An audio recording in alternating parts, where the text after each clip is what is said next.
Welcome, everyone. Before we begin, I want you to imagine something. Imagine standing just one step away from a door. Behind that door is the life you want, the confidence, the freedom, the success you've been working toward. And yet, most people never open that door. Not because they are incapable, not because they lack talent, but because they quit too early. Today, we're not here to talk about motivation. We're not here for empty encouragement. We're here to talk about the real reasons why most people stop right before things start working. The silent forces that make good people give up on great futures. If you've ever felt tired, if you've ever wondered whether it's worth continuing, if you've ever asked yourself, why is this so hard for me? This message is for you. And let's begin. Part 1. The invisible phase nobody talks about. Most people quit not because they fail. They quit because they misunderstand where they are. There is a phase in every meaningful journey that almost no one prepares you for. A phase where effort feels wasted, where progress feels invisible, where results refuse to show up, no matter how hard you try. This is what we call the invisible phase. In the beginning, everything feels exciting. You're motivated. You're inspired. You imagine a future version of yourself and think, this time will be different. And for a while, it is. But then something changes. You show up every day, and nothing seems to move. You practice, but don't see improvement. You work, but rewards don't come. This is the moment most people assume something is wrong. They think, maybe I'm not good enough. Maybe this isn't for me. Maybe others are just more talented. But here's the truth. Most people never hear. Nothing is wrong. You are not failing. You are not behind. You are not incapable.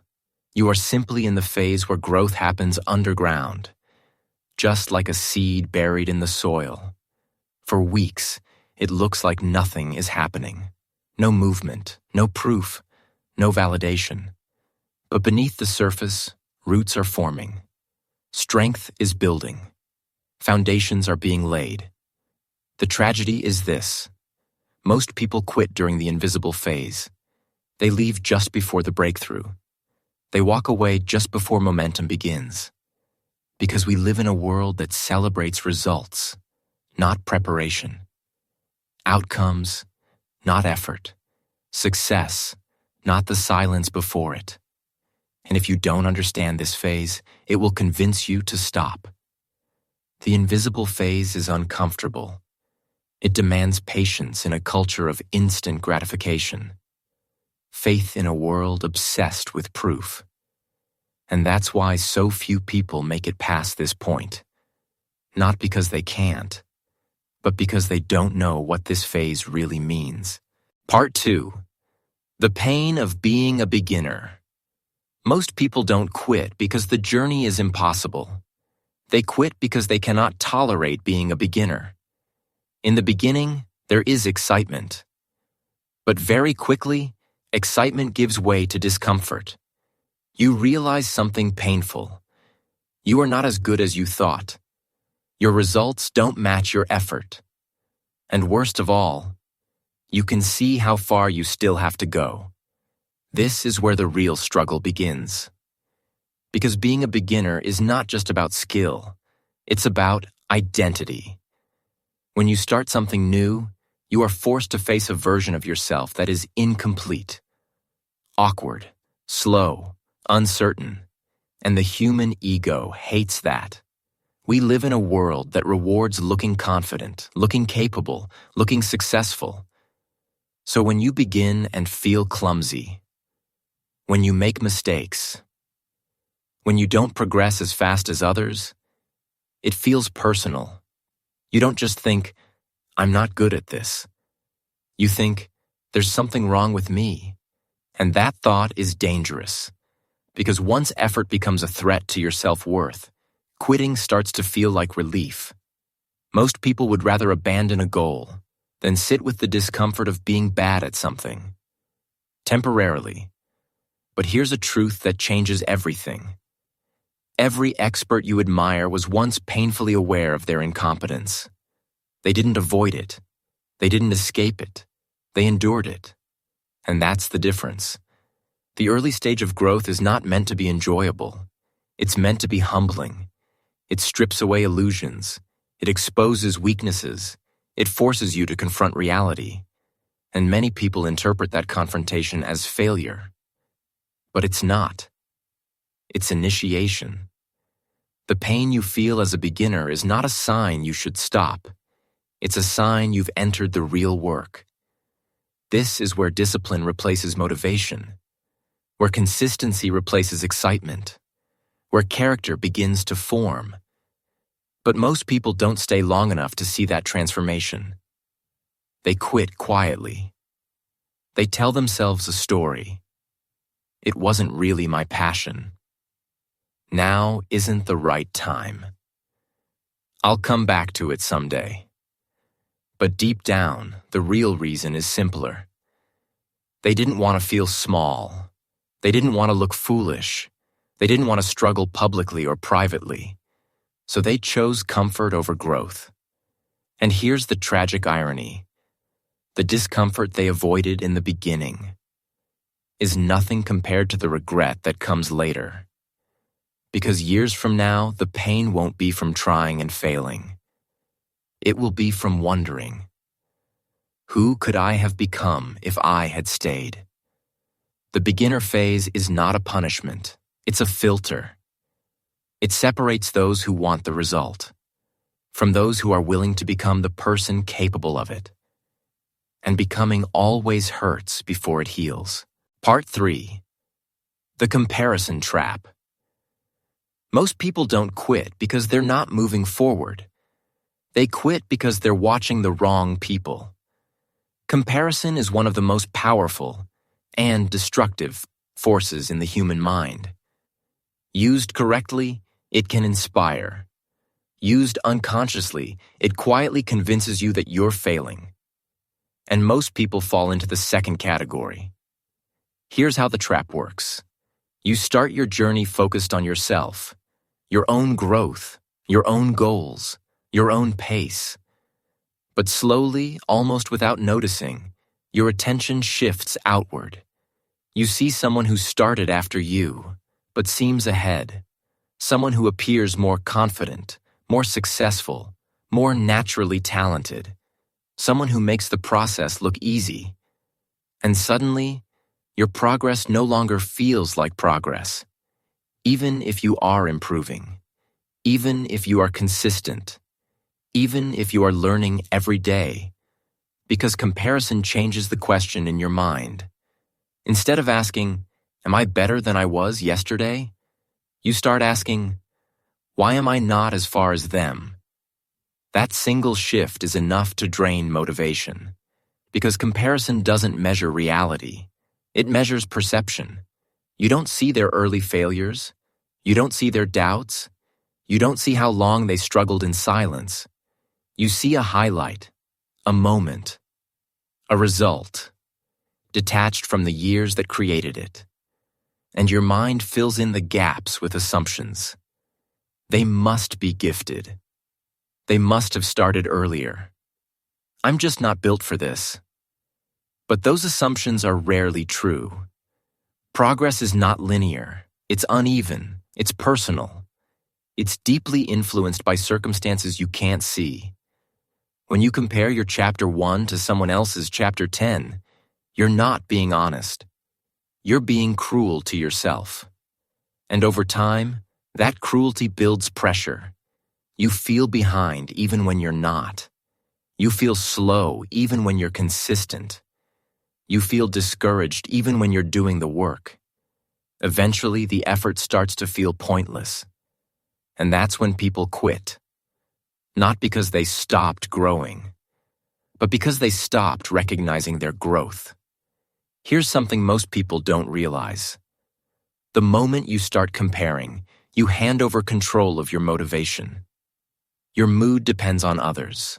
Your confidence depends on others. Your sense of progress depends on others. And that's a losing game, because there will always be someone ahead, always someone faster, always someone more visible. If your commitment depends on being the best or the fastest, you will eventually convince yourself to stop. The truth is uncomfortable but freeing. Your journey was never meant to look like anyone else's. Different starting points, different responsibilities, different challenges, different timelines. When you measure yourself against someone else, you abandon the only comparison that matters: who you were versus who you are becoming. Those who last understand this early. They stop watching others for validation. They stop racing imaginary competitors. They learn to respect their own pace. And in doing so, they stay long enough to win. Part 4. The motivation myth. Most people believe they quit because they lost motivation. But motivation was never meant to carry you all the way. Motivation is emotional. It comes in waves. It rises when things feel exciting and disappears the moment they feel heavy. Yet we've been taught to rely on it as if it were a permanent fuel. So when motivation fades, as it always does, people assume something is wrong. They think, I don't feel it anymore. I guess this wasn't meant for me. I'll continue when I feel inspired again. And that belief quietly ends their progress.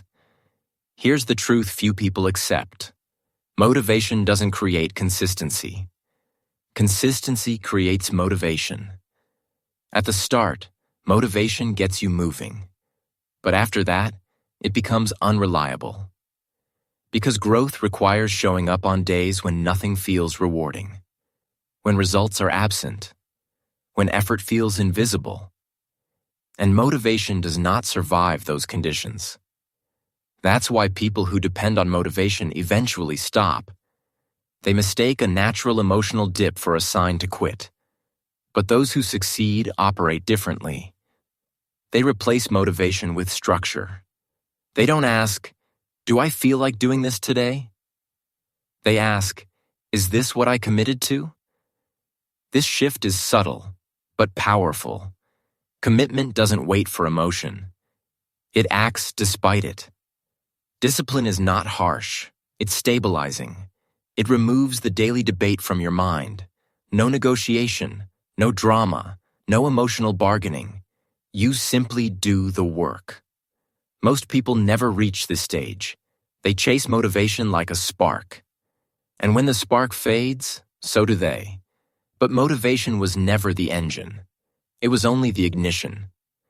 Once the journey begins, something else must take over. Habits, systems, routines, unexciting, unsexy, but effective. And here's the irony. The very people who say, I'll start again when I feel motivated, are trapped in a loop that guarantees they never will. Because motivation comes after action, not before. Every time you show up without wanting to, you build trust with yourself. And trust creates momentum. Momentum creates confidence. Confidence recreates motivation. But that cycle only starts if you move without it. Most people quit because they're waiting to feel ready. The few who don't understand that readiness is built by action, not emotion. They don't feel motivated every day. They feel committed. And that's why they last. Part 5. The fear nobody admits. Most people say they're afraid of failure, but failure is familiar. Failure is expected. Failure is something the mind knows how to survive. What truly unsettles people is something else. Success. Not the idea of success, but the consequences of it. Because success changes things. It changes how others see you. It changes what's expected of you. It removes the comfort of excuses. And for many people, That is terrifying. When you fail, there's an explanation. When you struggle, there's sympathy. When you quit, there's relief. But when you succeed, there's responsibility. Suddenly, you're no longer trying, you're doing, no longer potential. You're proof. And proof is heavy. Success asks difficult questions. Can you maintain it? Can you live up to it? Can you handle being seen? For people who have built their identity around struggle, success feels like stepping into unknown territory. Failure hurts, but it's predictable. Success threatens identity. So what do people do? They slow down. They hesitate. They find reasons to stop. Right when things start working, they tell themselves, now isn't the right time. I should play it safe. Maybe I should focus on something else. But those thoughts are not logic. They are fear wearing a reasonable mask. This is why many people quit just before a breakthrough. Not because they're incapable, but because the next level requires a new version of themselves. And becoming someone new is uncomfortable. Success demands consistency at a higher standard. It demands visibility. It demands that you stop hiding behind potential. And deep down, many people are more comfortable dreaming about success than living inside it. Because dreams are safe, reality is demanding. So they step back. They choose familiarity over growth, comfort over transformation. And the tragedy is this. The fear of success often disguises itself as burnout, loss of interest, or being realistic. But it's none of those things. It's fear of becoming accountable to your own ability. Those who make it through this stage learn something crucial. They stop asking, am I ready for success? And start asking, am I willing to grow into it?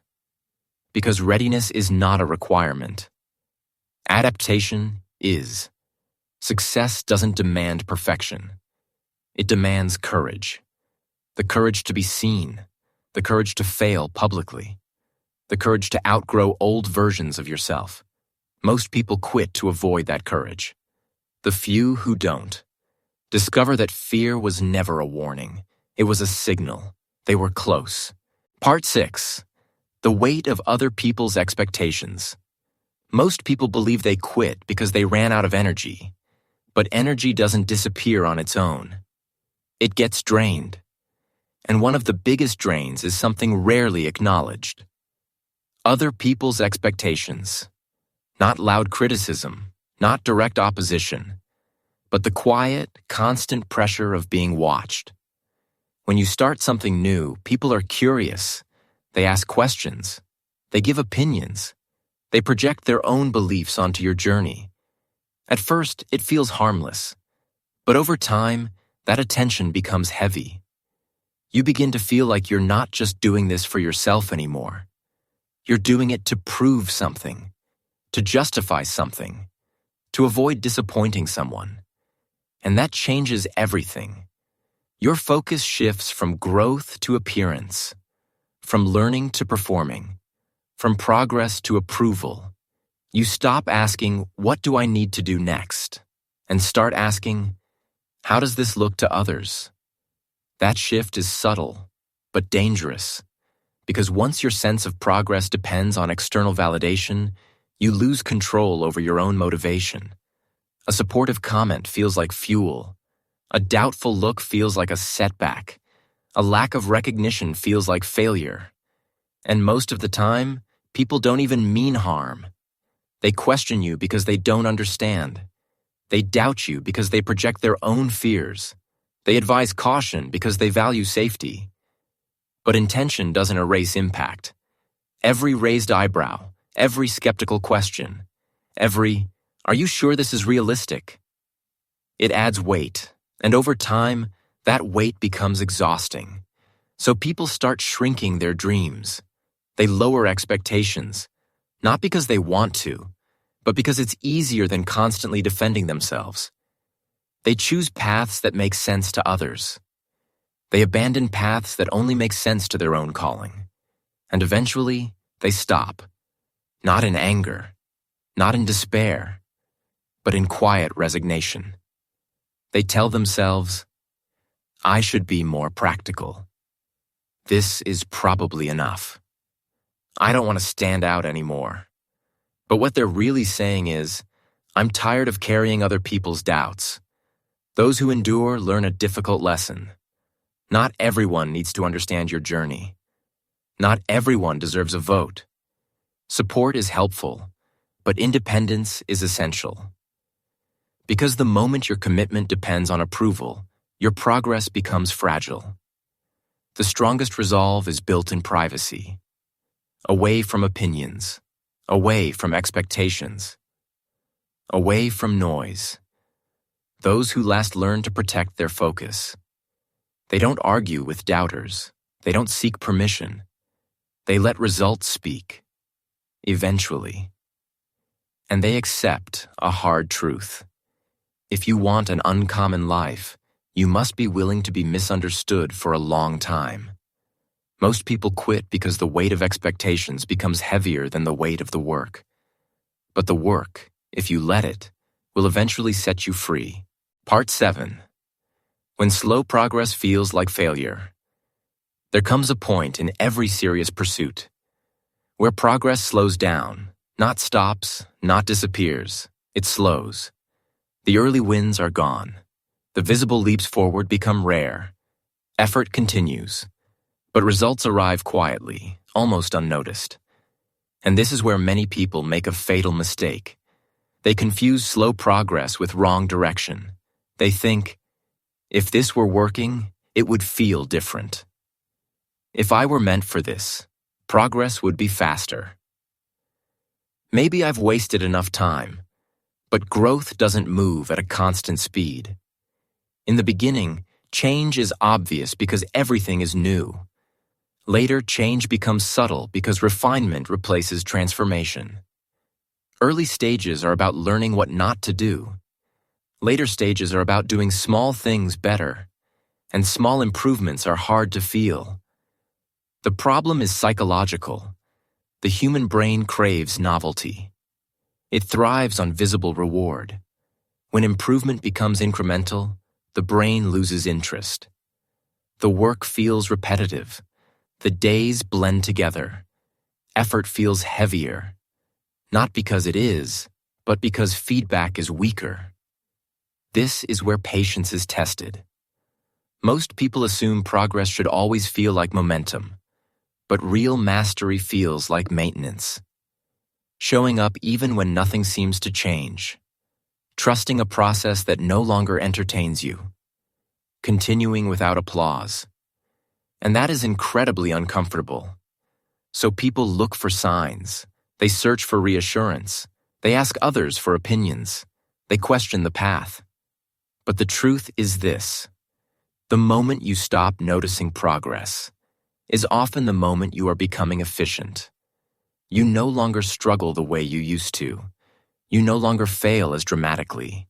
You no longer need the same effort to achieve the same result. And because struggle has decreased, your brain falsely assumes growth has stopped. But refinement is invisible by nature. Those who quit at this stage are not lazy. They are impatient. They underestimate the value of staying. Because staying during slow progress is what separates competence from excellence. Anyone can improve quickly at the beginning. Very few can tolerate the boredom of mastery. And boredom is not a flaw. It's a signal that your foundation is strong. Those who understand this stop chasing excitement. They stop measuring days. They stop asking how long it will take. They focus on rhythm, consistent effort, manageable pace, sustainable habits. They accept that some seasons are not about acceleration, but about endurance. And endurance doesn't feel heroic. It feels ordinary. Most people quit not because progress stops, but because it becomes quiet. The few who don't Eventually look back and realize that quiet stretch was where everything changed. Part 8. When the reason is not strong enough. At the deepest level, most people quit for one reason. Not because it's hard, not because they're tired, not because they're incapable. They quit because their reason for continuing is weaker than their reason for stopping. At the beginning, goals are often built on desire. More money, more freedom, more recognition, a better life. These are valid motivations, but they are fragile. Because desire fades under pressure. When effort becomes uncomfortable, when results take longer than expected, when sacrifices accumulate. Desire alone cannot carry you forward. You need something stronger. You need a reason that survives doubt. Most people never develop that reason. They chase outcomes without anchoring purpose. They want change, but not deeply enough to endure transformation. So when conflict appears, they retreat. But those who persist do something different. They move beyond wanting. They attach meaning. Their work becomes connected to identity, to values, to something they refuse to walk away from. For them, quitting is no longer neutral. It costs too much. They don't ask, "Is this still exciting?" They ask, "Who do I become if I stop?" And that question changes everything. Because when quitting threatens your self-respect, endurance becomes possible. This is why two people can face the same hardship and respond completely differently. One sees pain as a signal to leave. The other sees it as the price of alignment. Strength doesn't come from willpower. It comes from clarity. Clarity about why this matters. Clarity about who you are becoming. Clarity about what quitting would take away from you. Most people build goals that improve their lives. Few build goals that define them. And only the second group lasts. This is not about intensity. It's about commitment. A quiet, unshakable commitment. The kind that doesn't need to be announced. The kind that doesn't depend on validation. The kind that endures boredom, doubt, and slow progress. Those who quit early were not weak. They were simply unclear. Unclear about what they stood for. Unclear about what they were willing to endure. Unclear about who they wanted to become. The moment clarity arrives, endurance follows. And when endurance is present, quitting becomes unnecessary. If you've listened this far, then something inside you already knows the truth. You're not weak. You're not broken. You're not behind. You were simply standing in a part of the journey that most people misunderstand and walk away from. They quit when growth goes quiet. They quit when progress slows. They quit when effort stops being exciting. But you stayed, and staying matters more than talent ever will, because the people who build meaningful lives are not the most motivated. They are not the most confident. They are not the most gifted. They are the ones who keep going when no one is watching, when results are invisible, when doubt is loud. They understand something simple and rare. Quitting early always feels justified in the moment, but staying just a little longer is how everything changes. So if you're tired right now, that's okay. If you're unsure, that's normal. If you're questioning yourself, that's human. But don't mistake discomfort for a dead end. Sometimes, the only difference between those who quit and those who succeed is the decision to stay one more day, one more attempt, one more quiet effort. And if this message resonated with you, if it helped you see your journey more clearly, then consider subscribing to this channel. Turn on the notification bell so you don't miss the next story, the next lesson, the next reminder. That growth is rarely loud, but but always worth it. Until next time, stay patient, stay steady, and most of all, don't quit too early.